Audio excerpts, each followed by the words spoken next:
ভক্ত জন্ম নিয়েছিল আদি সপ্তগ্রাম হুগলি জেলায়। আর আপনারা আমরা সবাই জানি ভজনের প্রারম্ভে আমাদের এই 6 জনের নাম উচ্চারণ করতে হবে প্রতিনিয়ত। সবার চরণ ধরে বলে যাই মা, সকাল সন্ধে এই 6 জনের নাম অবশ্যই বদনে বলবেন। শিরূপ সনাতন ভট্ট রঘুনাথ,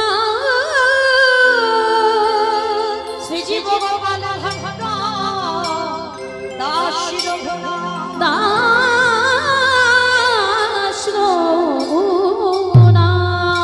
এই 6 গোসাইয়ের করি চরণ চরণ বন্দন, যাহা হইতে বিঘ্ন না অভীষ্ট পুরাণ। অভীষ্ট পুরাণ। তাই চরণ ধরে বলে যাই মা, সকাল সন্ধে সমস্ত বিপদ কেটে যাবে এই 6 জনের নাম বদনে উচ্চারণ করলে। কিছু বলেন, কোন মন্ত্র বলেন বা না বলেন। তো আজকের এই 6 জনের মধ্যে একজন যার নাম রঘুনাথ দাস গোস্বামী। আর এই রঘুনাথ দাস গোস্বামীর জন্মস্থান ছিল হুগলি জেলায় আদি সপ্তগ্রাম। অনেকে জানেন হুগলি জেলায় একটা বিখ্যাত জায়গা আছে যেটা বাবা তারকেশ্বরের মন্দির। অনেকে গেছেন বা নাম শুনেছেন। শুধু এই তারকেশ্বরের মন্দির নয় বাবা, হুগলি জেলায় বহু বহু জায়গা আছে। যেমন হুগলি জেলায় যেমন নদিয়ায় কৃষ্ণনগর আছে, হুগলি জেলায় একটা কৃষ্ণনগর আছে, যেখানে মহাপ্রভুর একজন পার্শ্বদ জন্ম নিয়েছিল যার নাম ছিল অভিরাম ঠাকুর। এই অভিরাম ঠাকুরটা কে জানো? ভালো করে শুনে নাও মা, অভিরাম ঠাকুর হচ্ছে শ্রীরাম দাদা। ভগবান কৃষ্ণচন্দ্রের একজন সখা ছিল যার নাম শ্রীরাম সখা। তো যেদিন ব্রহ্মা গরু চুরি করেছিল, আর গরু বাছুর চুরি করে যখন গুহতে লুকিয়ে রেখেছিল, কৃষ্ণ মনে মনে হেসেছিল, ব্রহ্মা তুমিও আমাকে চিনতে পারলে না, আমার উপরে সন্দেহ করে আমি ভগবান কি না জানবার জন্য তুমি আমার গরু বাছুরগুলো চুরি করলে, আমার বন্ধুদের চুরি করলে। দেখো আমি কি করি। ভগবান নিজে দেহ থেকে হাজার হাজার গো বৎস মানে ধেনুর পাল সৃষ্টি করলো, আবার নিজের দেহ থেকে শ্রীদাম সুদাম দাম বসুদাম সব সৃষ্টি করে যে যার ঘরে পৌঁছে দিল। যেমন ব্রহ্মা গুহাতে লুকিয়ে রেখেছে, গুহাতেই সব আছে, কিন্তু কেউ বুঝতে পারলো না ভগবানের লীলা। ভগবান নিজেই গরু বাছুর হয়ে নিজেই ঘরে চলে গেল, নিজে রাখাল হয়ে ঘরে চলে গেল। কিন্তু পরের দিন সকালবেলা কৃষ্ণ দয়াময় সবাইকে ডাক দিয়ে গুহ থেকে বের করেছিল, শুধু একজনের নাম ধরে ডাকেনি, যেটা হলো আমার শ্রীরাম সখা। শ্রীরামকে একবারও নাম ধরে ডাকেনি। শ্রীরামের অভিমান হলো, কৃষ্ণ সবাইকে তুই নাম ধরে ডাকলি, আমাকে ডাকলি না, আর আমাকে যখন ডাকলি না আমি বেরোবো না। যতদিন না তোর আমার কথা মনে পড়বে, আমার সংকল্প রইল, আমার প্রতিজ্ঞা রইল, আমি কোনোদিন এই গুহ থেকে আর বার হব না। ভগবান ভুলে গেল এক ভক্তির কথা, আর যেই না ভুলে গেল মা, বৃন্দাবন শেষ, চলে এলো নবদ্বীপে। মানে দ্বাপর যুগ শেষ হয়ে গেল, কলিযুগ চলে এসেছে। আর যারা যারা বৃন্দাবনে ছিল তারাই তো সব এসেছে। এই যে মা একটা নিয়ম আছে, এই যে আমাদের কপালে চন্দন দিয়ে গেল না, আপনাদেরও কপালে দিয়েছে। এটা নিয়ম। কেন নিয়ম? এটা শ্রীবাস সঙ্গনে মহাপ্রভু যখন কীর্তন করতেন, দাদা নিতাই চাঁদকে বলেছিল, দাদা সবার কপালে চন্দনটা দাও। কেন চন্দনের ফোঁটা দেয় জানো? মহাপ্রভু নিতাই চাঁদকে বলেছিল, সবাইকে দেখে নাও, সবাই এসেছে তো, মানে বৃন্দাবন থেকে সবাই এসেছে তো। তো নিতাই চাঁদ সবার কপালে চন্দন দিচ্ছে, দিতে দিতে দেখছে সবাই ফিরেছে, কিন্তু আমার শ্রীরাম দাদা আসেনি। নিতাই চাঁদ ছুটে গেল, ভাই ভাই সবাই এসেছে, কিন্তু আমাদের শ্রীরাম সখা কই? মহাপ্রভু মাথায় হাত দিয়ে বসেছে, হায় হায় হায় হায়, সে তো গুহতে বসে আছে, তার নাম তো ধরে ডাকেনি, তার মানে আমার উপরে অভিমান করেছে। দাদা তুমি এক্ষুনি বৃন্দাবনে যাও, আর বৃন্দাবনে গিয়ে আমার শ্রীরাম সখাকে এখানে আনো। নিতাই চাঁদ বৃন্দাবনে গেছে, কোথায়? গিরি গোবর্ধন পর্বত, যারা বৃন্দাবন দর্শন করেছেন, এই গিরি গোবর্ধন পর্বতের নিচে একটা গুহ আছে যেটার নাম হচ্ছে ধোকা গুহা। এই নাম কেন দিয়েছে ধোকা গুহা? কৃষ্ণ ধোকা দিয়েছিল, ডাকেনি, ওই জন্য গুহটার নাম দিয়েছে ধোকা গুহা। তো ওই গুহর ভিতরে নিতাই চাঁদ বসেছিল, সামনে একটা বড় পাথর ঢাকা, কেউ জানতে পারেনি, কেউ বুঝতে পারেনি। আর নিতাই চাঁদ যখন ওই গিরি গোবর্ধন পরিক্রমা করছে, হঠাৎ কে যেন বসে বসে ওই গুহর ভিতর থেকে কানাই কানাই কানাই বলে কাঁদছে। নিতাই চাঁদ মনে মনে করছে, এই তো মনে হচ্ছে এর ভিতরে শ্রীরাম দাদা বসে আছে। নিতাই চাঁদ গিয়ে যেই না ওই গুহর মুখ দিয়ে পাথরটা সরিয়েছে, বড় একটা লম্বা লোক, কারণ ওটা তো বৃন্দাবনের লোক ছিল, কলিযুগের লোক নয়। সত্যের মানুষ যে যার হাতের 21 হাত, ত্রেতার মানুষ 14 হাত, যে যার হাতের দেহের পরিমাপ, দাপরের মানুষ যে যার হাতের 7 হাত, আর কলিযুগের মানুষ সে যত লম্বা হোক, যত বেটে হোক, যে যার হাতে 3.5 হাত। তাহলে কোথায় 7 হাত আর কোথায় 3.5 হাত? তার নিতাই চাঁদ যেন বাবা বেটে হয়ে আছে, বিশাল বড় একটা লম্বা লোক, মানে ডবল, তো 7 হাত মানে ডবল। তো এত লম্বা, মানে নিতাই চাঁদের মাথা উঁচু করে দেখতে হচ্ছে। এইবার যেই না বের করে এনেছে, শ্রীরাম সখা বলছে, এই যে তুই এইটুকু মানুষ, কে তুমি? নিতাই চাঁদ বলছে, ভাই আমায় চিনতে পারছিস না? বলে, না, এইরকম বেটে লোক তো আমি কোনোদিন দেখিনি, এই প্রথম। কে তুমি? বলে, আমি বেটে নয়, ভুলে যাচ্ছিস, এটা দাপর যুগ নয়, এটা কলিযুগ, এটা কলিযুগ। আমি তো তোর সেই বলাই দাদা। ওমা, তুমি আমার বলাই দাদা? তা তুমি যদি আমার বলাই দাদা হলে আমার কানাই কই? বলে, আছে আছে, এখানে নয়, তোর কৃষ্ণ চলে গেছে নদিয়ায়। কৃষ্ণ নদিয়ায়? বলে, হ্যাঁ, এসেছে ব্রজের বাঁকা, কালো সখা দেখিয়া আমাদের সোনার নদিয়া। এসেছে ব্রজের বাঁকা, এসেছে ব্রজের বাঁকা, কালো সখা দেখিয়া আমাদের সোনার নদিয়া। এসেছে ব্রজের বাঁকা, এসেছে ব্রজের বাঁকা, কালো সখা দেখিয়া আমাদের সোনার নদিয়া। এসেছে ব্রজের বাঁকা, এসেছে ব্রজের বাঁকা, কালো সখা দেখবি আমায়, আমাদের সোনার নদিয়া। ও তার কালো বরণ নাই, ও তারে কালো বরণ নাই, ও তার কালো বরণ নাই। দেখো কালো বরণ নাই, আইব তো না দেখি যা।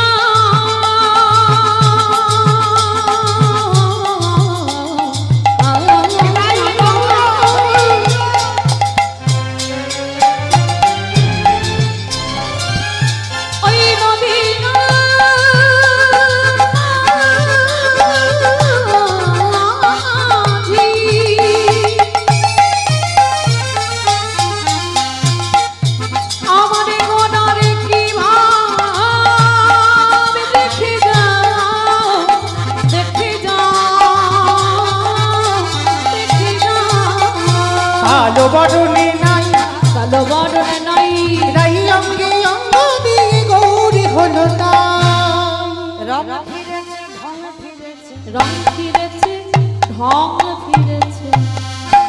আমায় না কালার তো বদলে গেছে, বদলে যায়নি, কালো ছিল ফর্সা হয়েছে, আবার বাঁকা হয়ে দাঁড়াতো, সে এখন ব্যাটা সোজা হয়েছে। রং ফিরেছে, ঢং রং ফিরেছে, ঢং ফিরেছে, তারে এখন চেনা না। আমাদের সোনার নদিয়া। এসেছে ব্রজের বাঁকা, এসেছে ব্রজের বাঁকা, কালো সখা দেখিয়া আমাদের সোনার নদিয়া। এসেছে ব্রজের বাঁকা, কালো সখা দেখিয়া আমাদের সোনার নদিয়া। আমার সোনার নদিয়া। এইবার যেই না বাবা শ্রীরাম সকাল লম্বা কেটে নিতাই চাঁদকে শ্রীরাম কাঁধে নিয়েছে, আর কাঁধে নিয়ে নিতাই চাঁদ এমন করে চাপ দিয়েছে না, একেবারে 7 হাত থেকে একেবারে 3.5 হাত এমন চেপে ধরেছে।